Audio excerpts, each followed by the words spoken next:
Selamat pagi, Shalom saudara-saudara yang terkasih dalam Tuhan Yesus Kristus. Renungan harian kita diambil dari 2 Korintus pasal yang kelima, ayat 1 sampai dengan 10.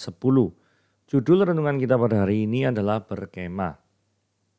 Sewaktu SMP, saya mengikuti kegiatan pramuka yang salah satu aktivitasnya adalah berkemah. Bagi saya berkemah tidaklah nyaman, mau mandi dan buang air, harus menempuh perjalanan yang cukup jauh. Tidur dalam kemah beralas terpal tanpa kasur. Harus memasak, mencuci, membersihkan tenda sendiri, dan mengikuti setiap acara tepat waktu. Namun demikian, aktivitas ini sangat berguna untuk melatih karakter kita agar lebih mandiri, disiplin, dan bisa bekerja sama dengan orang lain. Paulus mengibaratkan hidup di dunia ini seperti kehidupan dalam kemah. Selama kita di dalam kemah ini, kita mengeluh karena kita rindu mengenangkan tempat kediaman surgawi. Terlebih suka kita beralih dari tubuh ini untuk menetap kepada Tuhan. Kita mengeluh oleh beratnya tekanan, tetapi Allah lah yang justru mempersiapkan kita untuk hal itu dan mengaruniakan Roh sebagai jaminan segala sesuatu yang telah disediakan bagi kita. Rick Warren mengatakan, hidup adalah persiapan untuk kekekalan. Di dunia ini, Allah ingin melatih kita untuk hidup dalam kekekalan. Tuhan jauh lebih tertarik pada karakter kita daripada kesuksesan kita. Kesucian hidup daripada kesenangan. Tujuannya adalah pertumbuhan karakter, keserupaan dengan Kristus. Sebab itu, selama hidup di bumi ini, marilah kita hidup berkenan kepadanya, dengan memiliki karakter seperti Kristus. Sebab kita harus menghadap tahta pengadilan Kristus agar supaya memperoleh apa yang patut diterima sesuai dengan apa yang kita lakukan dalam hidup ini, baik atau jahat. Pergunakanlah hidup di dunia ini sebagai kesempatan untuk melatih dan mempersiapkan hidup di kekekalan. Oke? Bacaan kita diambil dari 2 Korintus pasal yang kelima ayat 1 sampai 10. Mari kita baca sama-sama. Karena kami tahu bahwa jika kemah tempat kediaman kita di bumi ini dibongkar, Allah telah menyediakan suatu tempat kediaman di sorga bagi kita. Suatu tempat kediaman yang kekal yang tidak dibuat oleh tangan manusia. Selama kita di dalam kemah ini kita mengeluh karena kita rindu mengenangkan tempat kediaman sorgawi di atas tempat kediaman kita yang sekarang ini. Sebab dengan demikian kita berpakaian dan tidak kedapatan telanjang. Sebab selama masih diam di dalam kemah ini, kita mengeluh oleh beratnya tekanan karena kita mau mengenakan pakaian yang baru itu tanpa menanggalkan yang lama, supaya yang fana itu ditelan oleh hidup. Tetapi Allah lah yang justru mempersiapkan kita untuk hal itu dan yang mengaruniakan Roh kepada kita sebagai jaminan segala sesuatu yang telah disediakan bagi kita. Maka oleh karena itu hati kami senantiasa tabah. Meskipun kami sadar bahwa selama ini kami mendiami tubuh ini, kami masih jauh dari Tuhan. Sebab hidup kami ini adalah hidup karena percaya, bukan karena melihat. Tetapi hati kami tabah dan terlebih suka kami beralih dari tubuh ini untuk menetap kepada Tuhan. Sebab itu juga kami berusaha, baik kami diam di dalam tubuh ini, maupun kami diam di luarnya, supaya kami berkenan kepadanya. Sebab kita semua harus menghadap tahta pengadilan Kristus, supaya setiap orang memperoleh apa yang patut diterimanya sesuai dengan apa yang dilakukannya dalam hidupnya, baik ataupun jahat. Ya. Judul slide ini kemah sementara gitu ya. Nah kenapa? Karena memang hidup ini adalah di dunia ini sementara. Setiap orang, baik orang percaya pada Tuhan maupun orang ateis, agnostik, skeptis, semuanya pasti tahu suatu saat dia akan mati. Masalah percaya setelah kematian itu ada apa, itu urusan belakang. Tetapi faktanya semua manusia pasti akan mati. Kalau semua manusia akan mati, maka itu menandakan bahwa kita tidak mungkin selama-lamanya itu hidup di dunia ini dengan tubuh sekarang ini. Jadi itu sebabnya kenapa kok Paulus menggunakan terminologi kemah. Karena sifat kemah itu adalah sementara. Nah, apa yang bisa menjadi refleksi bagi kita semua ketika kita membaca ayat pertama ini? Refleksinya adalah ayat ini mengingatkan kita bahwa apa yang kita dirikan, apa yang kita bangun, yang kita persembahkan di dunia ini itu hanya bersifat sementara. Sesungguhnya tempat kediaman kita yang abadi itu pasti di surga sana. Jadi digambarkan sebagai suatu tempat kediaman yang tidak dibuat oleh tangan manusia. Artinya seindah-indahnya apapun yang engkau pernah lihat bangunan yang dibuat oleh manusia, itu masih kalah jauh daripada keindahan surga di mana sang pembuatnya adalah yang menciptakan kita. Masuk akal kalau apa yang dibuatnya di kekekalan nanti itu jauh lebih indah daripada yang pernah kita bayangkan. Sekarang ada jiwa yang mengeluh karena di dalam ayat 2 ini dikatakan ya, ketika selama kita di dalam kemah ini, berarti selama kita di dunia ini, kita tuh mengeluh. Mungkin ada orang yang beranggapan gini ya, selama di kemah atau di dunia ini happy-happy aja tuh. Gak mengeluh, apanya yang mengeluh. Nah, yang dimaksud di sini adalah bukan dalam pengertian yang happy-happy saja terus itu. Karena gini ya, orang-orang yang mengatakan biasanya kita happy-happy aja ya. Saya mau tanya, setiap hari happy? Setiap tahun happy? Enggak juga kan? Ada saatnya pasti pernah menangis kan? Ada saatnya mengeluh kan? Karena itulah sebabnya. Kenapa kok demikian? Karena sebabnya adalah sukacita orang dunia itu sangat tergantung pada kondisi eksternal. Jadi orang yang benar biasanya itu sangat terganggu dengan cara hidup orang dunia ini. Ya, hubungannya adalah kalau orang sukacita dunia ini tergantung pada kondisi yang eksternal. Kalau kondisi eksternal itu buruk, maka dia nggak bisa bersukacita. Tapi kalau kondisi eksternalnya itu baik, maka dia bisa bersukacita. Nah, sukacita yang benar itu seharusnya tidak bergantung dalam kondisi eksternal. Apa yang membuat diri saudara itu bersukacita? Yang membuat diri saudara bersukacita harusnya berasal dari internal. Kalau ditanya lagi, apa yang membuat diri dari internal ini bersukacita? Sehingga kita tidak mengeluh. Nah, apa itu? Satu jawabannya. Sukacita dalam Yesus Kristus. Sukacita ketika engkau menerima Dia sebagai Tuhan dan Juru Selamat abadi. Karena tanpa engkau menerima Yesus sebagai Tuhan dan Juru Selamat, maka tujuan akhir daripada kehidupanmu itu adalah neraka kekal yang sangat-sangat mengerikan. Tetapi percayalah kepada Yesus sebagai Tuhan dan Juru Selamat sekarang, maka engkau akan diselamatkan. Nah, kemudian kita lihat ya, kenapa kok dalam kemah dunia ini kita mengeluh? Karena seharusnya itu kita mengeluh, tidak boleh happy-happy. Kenapa kok mengeluh? Karena gini ya, jiwa orang yang percaya itu akan sangat terganggu oleh nilai-nilai yang diusung oleh dunia ini. Contoh untuk memahami hal ini yaitu ada di dalam 2 Petrus pasal yang kedua ayat yang ke-7. Tetapi ia menyelamatkan Lot orang yang benar, yang terus menerus menderita oleh cara hidup orang-orang yang tidak mengenal hukum dan yang hanya mengikuti hawa nafsu mereka saja. Jadi Lot di Sodom dan Gomora, jiwanya yang benar itu benar-benar terganggu.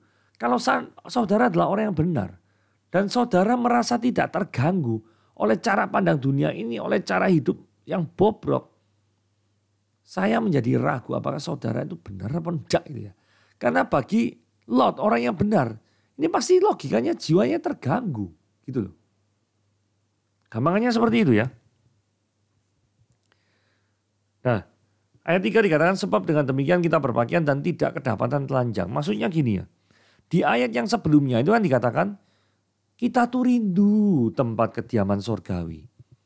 Terus hubungannya sama telanjang itu apa? Hubungannya gini ya.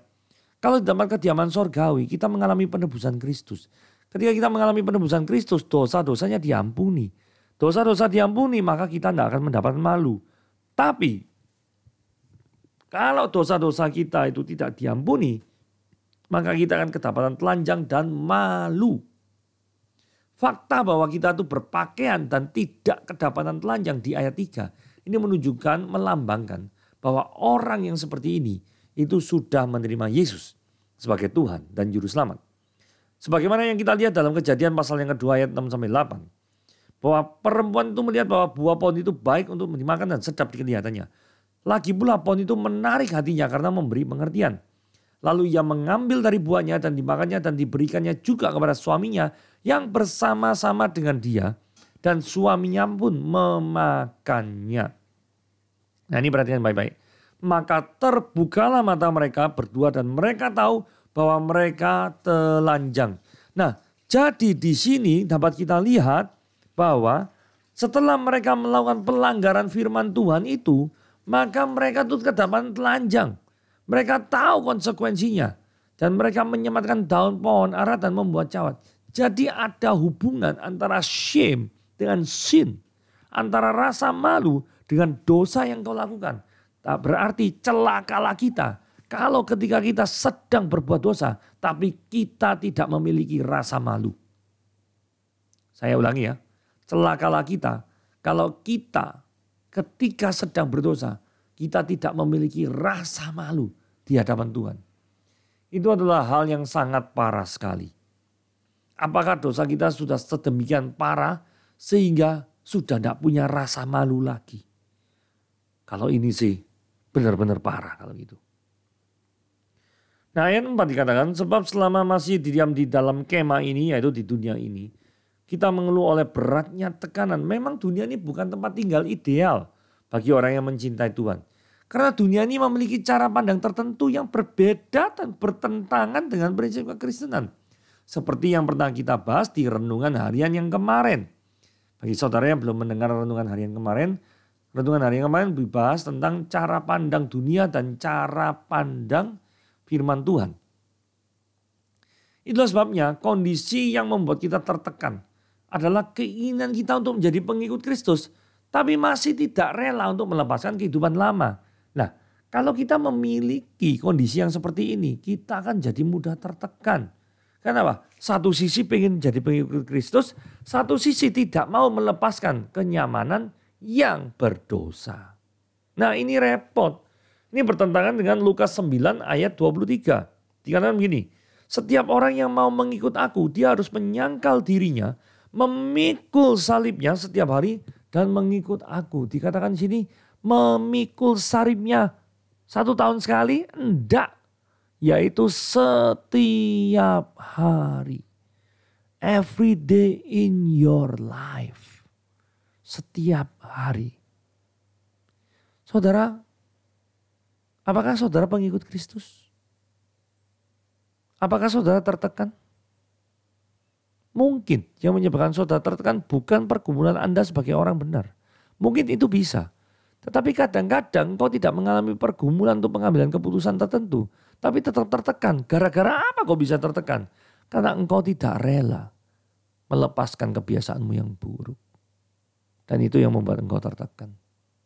Jadi mintalah pertolongan kepada Tuhan untuk meninggalkan kehidupan yang lama, meninggalkan manusia yang lama, dan mengenakan manusia yang baru.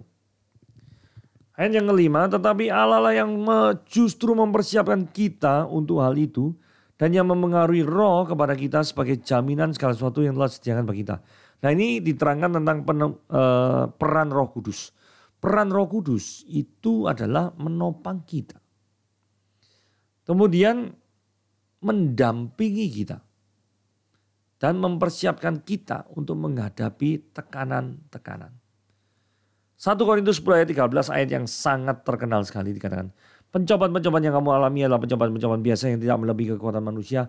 Sebab Allah setia dan karena itu ia tidak akan membiarkan kamu dicobai melampaui kekuatanmu. Pada waktu kamu dicobai ia akan memberikan kepadamu jalan keluar sehingga kamu dapat menanggungnya. Pada waktu kamu dicobai Tuhan tidak tinggal diam, dia akan memberikan jalan keluar. Bukankah itu penopang yang luar biasa? Nah ayat 5 juga bicara tentang roh itu dikatakan sebagai jaminan bagi segala sesuatu yang disediakan bagi kita. Efesus 1 ayat 13 dikatakan bahwa ketika kamu percaya, kamu dimeteraikan. Dimeteraikan itu tanda cap, segel dengan Roh Kudus. Jadi Roh Kudus itu adalah jaminan kita. Terus dikatakan di sini yaitu Yohanes pasal yang ke-14 ayat 16-17. Aku akan minta kepada Bapa dan ia akan memberikan kepadamu seorang penolong yang lain supaya ia menyertai kamu. Perhatikan, selama-lamanya. Siapa penolong yang lain itu? Bukan nabi yang akan datang, bukan. Ngawur aja ngomong nabi yang akan datang. Jadi bukan penolong yang lain itu adalah bukan nabi. Karena apa? Kalau seorang nabi dia tidak akan bisa menyertai kamu selama-lamanya. Dia adalah roh kebenaran. Karena adalah roh kebenaran, keberadaan itu sifatnya roh. Maka roh itu bisa menyertai kita selama-lamanya. Sekali lagi itu bukan nabi. Dunia tidak dapat menerima dia. Sebab dunia tidak melihat dia dan tidak mengenal dia. Tetapi kamu mengenal dia sebab ia menyertai kamu dan akan diam di dalam kamu. Jadi perhatikan baik-baik, bagaimana mungkin kita bisa tahan terhadap segala pencobaan, ujian. Kalau roh itu tidak diam di dalam hati kita. Alasan untuk bertahan. Penyertaan Tuhan itu Roh Kudus. Dan Allah yang punya rencana bagi hidup kita. Yang menjadikan kita itu tabah dan bisa bertahan. Perhatikan baik-baik ya. Apa alasan kita bertahan? Apa sih yang membuat kita bertahan itu? Yang membuat kita bertahan itu adalah penyertaan daripada Tuhan. Di mana penyertaan itu adalah sifatnya selama-lamanya dan pasti. Ayat 7 juga memiliki arti bahwa jika kita bisa bertahan itu karena adanya pengharapan. Karena kita hidup percaya bukan karena melihat. Karena kalau kita tuh bertahan dengan apa yang tampak di mata kita, maka yang terjadi adalah kita akan kecewa. Jadi kita harus memiliki iman yang bagus untuk bertahan di tengah-tengah kesulitan. Jikalau kita mengharapkan apa yang kelihatan, pasti akan kecewa. Nah, ayat 8 dikatakan gini, tetapi hati kami tabah, terlebih suka kami beralih dari tubuh ini dan menetap kepada Tuhan. Artinya ayat ini menunjukkan suatu kerinduan bersama-sama dengan Tuhan. Itu hal yang paling ultimat yang seharusnya dirindukan oleh semua orang. Masalahnya semua yang kita kerjakan harus memiliki orientasi kekekalan. Seringkali kita melakukan do something. Tapi ketika kita do something, kita tidak mikir, ada nggak ya do something itu efek terhadap kekekalan? Contohnya, menginvestasikan waktu kita untuk melakukan aktivitas rohani. Mendekatkan diri dengan Tuhan. Membantu sesama yang membutuhkan. Menggunakan uang untuk memperlebar kerajaan Allah. Bukan untuk memperlebar perut kita sendiri.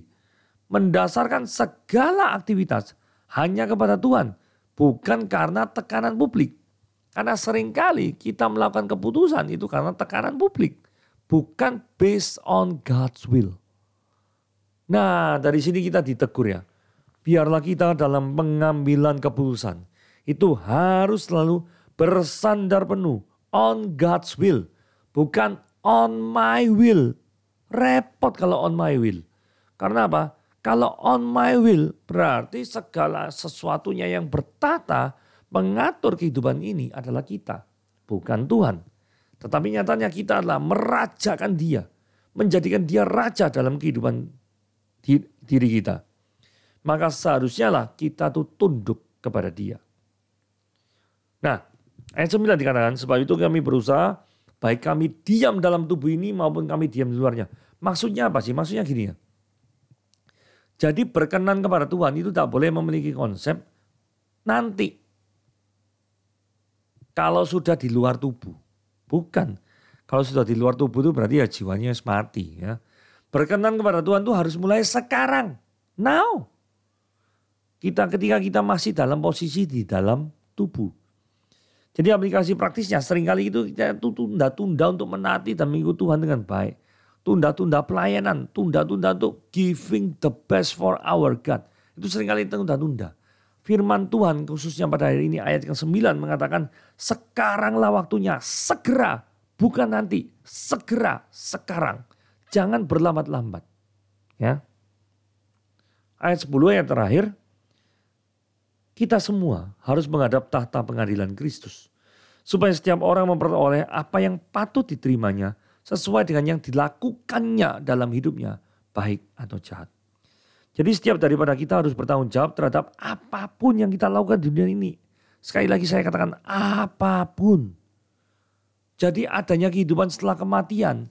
Ini menjadi jawaban atas ketidakadilan yang terjadi di dunia ini. Maksudnya apa? Hubungannya apa? Hubungannya gini ya. Seringkali kita melihat orang itu diperlakukan tidak adil. Kita pengen ketidakadilan itu berhenti. Tetapi yang kita lihat justru sebaliknya. Ketidakadilan merajalela terhadap orang itu. Dan akhirnya orang itu meninggal.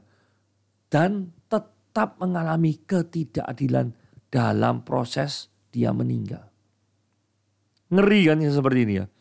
Kalau bayangkan, kalau hidup ini hanya terbatas kepada yang ada yang apa yang tampak sekarang.